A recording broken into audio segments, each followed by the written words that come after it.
Thank you very much.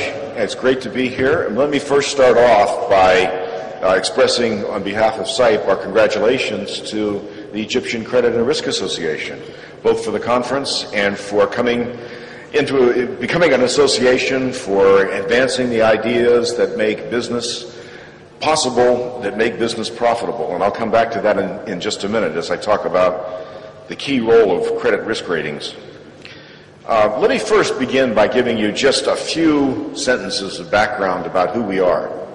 I know many of you know us, know the Center for International Private Enterprise, but I'll give you a little bit of background anyway. And first off, I should mention Rhonda Zogby, the director of our office. Rhonda, could you just stick your hand up so everybody knows you? I think everybody probably already does, but for those of you who might not, that's Rhonda, who's been with us for many years and has built a really strong program of work for us here, runs our office in Egypt. SIPE is an affiliate of the United States Chamber of Commerce. And this may surprise you a little bit that the U.S. Chamber has an affiliate whose mission is to work on building markets and democratic institutions in developing countries and emerging markets. In addition to our office here, we also have offices in Baghdad, Moscow, Ukraine, Afghanistan, Pakistan, and many other countries around the world, as well as projects we're working on supporting the development of market institutions with groups like the Federation of Egyptian Development Associations, which is here today, and many others that we've worked with over the years in Egypt.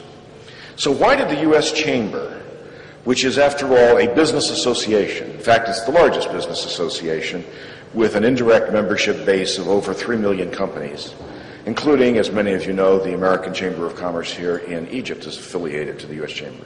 Why did the U.S. Chamber decide to do this? Well, first off, we were asked to by President Ronald Reagan when he started the National Endowment for Democracy in 1983. And our board at the Chamber debated about this for some time. Is this an appropriate role for the U.S. Chamber of Commerce? And the conclusion, after a very thorough debate, was yes, because building market institutions and democratic systems is essential for the future development of business all over the globe. And let's face it, the next 3 billion customers are in markets like Egypt, Indonesia, India, and elsewhere, Latin America. So they jumped at the chance. And since then, we've been working on developing a lot of different kinds of projects, working with building associations, and especially one of our big interests has been working on corporate governance, and which is very closely related to risk. What I've been asked to talk about is the perspective of the foreign investor community. But I will start my remarks by saying I do agree with Dr. Halal, who made the point earlier, that if you don't have good, booming investment by your local firms, it's unlikely that foreign investment will come in. There are some exceptions. There are countries where that has happened, but by and large, and I'm talking about foreign direct investment now, not simply portfolio flows of hot money, and many of them of uncertain origin. But as many of you know, and as we've heard from our speakers today, Egypt's risk rankings, which is one of the key factors that foreign investors look at, were recently downgraded largely because of political instability. Well, in point of fact, though, the idea of considering Egypt as stable was in itself not really politically stable, was not really a very sound idea in the first place. The question was when, not if, leadership would change, and how, not if, leadership would change.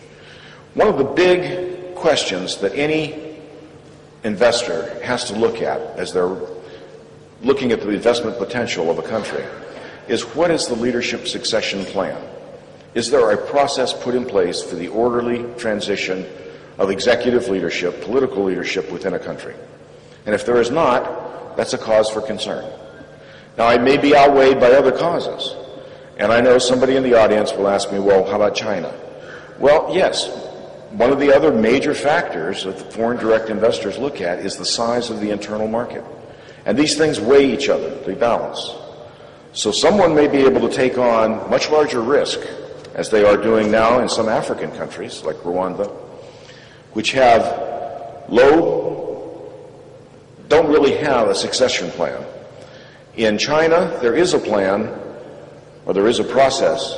The problem is nobody knows what it is. And it's not even clear that the Chinese leadership itself all has the same idea of what that plan is. So from our perspective, China is inherently a politically risky place. Now, and of course they've had a huge increase in protests and demonstrations in China over the last several years, over the last 10 years. Not widely known, but the investor community is aware of it. So putting in place a leadership succession plan and a mechanism for choosing leaders which has legitimacy with the population is a key part of building the kind of stability that shows up in these risk rankings. From our point of view, we would submit to you that a democratic system is probably the best because it has the advantage of being open, participatory, and legitimate. Now, I'm speaking, of course, of democratic governance that is, in fact, democratic governance, that is not a false democratic governance. And there are several countries, I won't go into detail on who they are, but there are any number of countries around the world which call themselves democracies, but are not really genuine democracies. One of the best indexes of democratic development that I could recommend to you, since we've been talking a lot about indexes today, there are a number of them out there, forgive me, but one of them is the Economist Intelligence Unit.